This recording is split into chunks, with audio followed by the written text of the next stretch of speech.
ओह कि खरारे बाप रे बाप खरारे आसी आसी मनुष्य बुली बुली थकी पड़े लसी फसी टे बनाओना।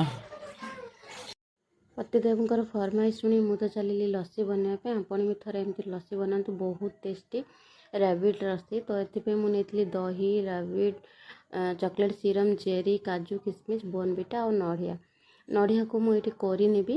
ତ ଏଇଠି ମୁଁ ଫାଳ କରି ନେଇଛି, ଏଟାକୁ ବହୁତ ଭଲ ଭାବରେ ପ୍ଲେନ୍ କରି କୋରି ନେବା। ତାପରେ ଦହିକୁ ଗ୍ରାଇଣ୍ଡିଙ୍ଗରେ ଦେଇଦେବା। ଦହି ସହିତ ଦୁଇଟା ବରଫ, ଆପଣ ଚାହିଁଲେ ଯେତେ ଥଣ୍ଡା ପିଇବେ ସେଇ ହିସାବରେ ଦେବେ। ଯେହେତୁ ପିଲାଟା ଛୋଟ ପିଲା ଥିଲା ତ ସେଥିପାଇଁ ମୁଁ ଦୁଇଟା ବରଫ ଦେଇଥିଲି।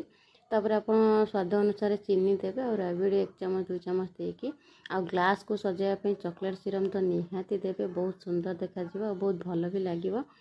ତ ତାପରେ ମୁଁ ଏଠି ମିକ୍ସ କରିସାରିଥିଲି। ମିକ୍ସ କରିସାରିଲା ପରେ ଲସିକୁ ଗ୍ଲାସ୍ରେ ଢାଳିଥିଲି, ଆଉ ଗ୍ଲାସ୍ରେ ଢାଳି ସାରିଲା ପରେ ଲସିକୁ ଡେକୋରେଟ୍ କରିବା ପାଇଁ ତ ବହୁତ ଜିନିଷ ଲାଗିବ। ତ ଏଠି ମୁଁ ବେଶୀ କିଛି ନେଇନଥିଲି, ନଡ଼ିଆ, କାଜୁ ଆଉ କିସମିସ୍, ଚେରି ଏତିକିରେ ଆଉ ବୋର୍ଣ୍ଣଭିଟା ଦେଇକି ଡେକୋରେଟ୍ କରିଥିଲି। ଆଉ ତା'ର ଟେଷ୍ଟ ବହୁତ ଭଲ ଥିଲା। ଖରାଦିନେ ଥରେ ପିଇକି ଟ୍ରାଏ କରନ୍ତୁ, ଦେଖିବେ ବହୁତ ସୁନ୍ଦର ଲାଗିବ। ଆଉ ତା ସହିତ ମୁଁ ରାବିଡ଼ି ଦେଇଥିଲି। ଆଉ ହଁ, ରାବିଡ଼ିର ଯଦି ରେସିପି ଦରକାର ମୋତେ କମେଣ୍ଟ କରିବେ, ମୁଁ ନେକ୍ସଟ୍ରେ ନିଶ୍ଚିତ ଦେଇଦେବି। ଆଉ ରାବିଡ଼ିଟା ମୁଁ ନିଜେ ଘରେ ହିଁ ବନେଇଥିଲି। ତାପରେ ବୋର୍ଣ୍ଣଭିଟା ସହିତ ଦେଇ ସାରିଲା ପରେ ଗ୍ଲାସ୍ ଦେଖନ୍ତୁ ଡେକୋରେଟ୍ ହେଲା ପରେ ବହୁତ ସୁନ୍ଦର ଦେଖାଯାଉଥିଲା, ଯେମିତି ମାର୍କେଟରୁ ମିଳୁଥିବା ଲସି ଭଳିଆ। ଆପଣ ବି ଚାହିଁଲେ ଏଇ ଟାଇପ୍ର ଲସି ବନେଇ ପାରିବେ ଆଉ ବହୁତ ଟେଷ୍ଟି ବି ଲାଗିବ। ତ ଏଇଟା ମୋର ଫାଇନାଲି ସରିଯାଇଥିଲା। ମୁଁ ନେଇକି ଆସିଥିଲି ଲସି, ଆମେ ପିଇବା ଆଜି, ଏନ୍ଜୟ କରିବା।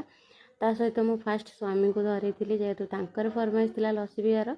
ତ ତାଙ୍କୁ ଦେଲା ପରେ ସେ ଦେଖିକି ବହୁତ ଖୁସି ହେଇଥିଲେ। ୱାଓ କହିକି ପିଇ ସାରିଲା ପରେ ବହୁତ ହି ସୁନ୍ଦର ଟେଷ୍ଟ ହେଇଛି ବୋଲି କହିଥିଲେ।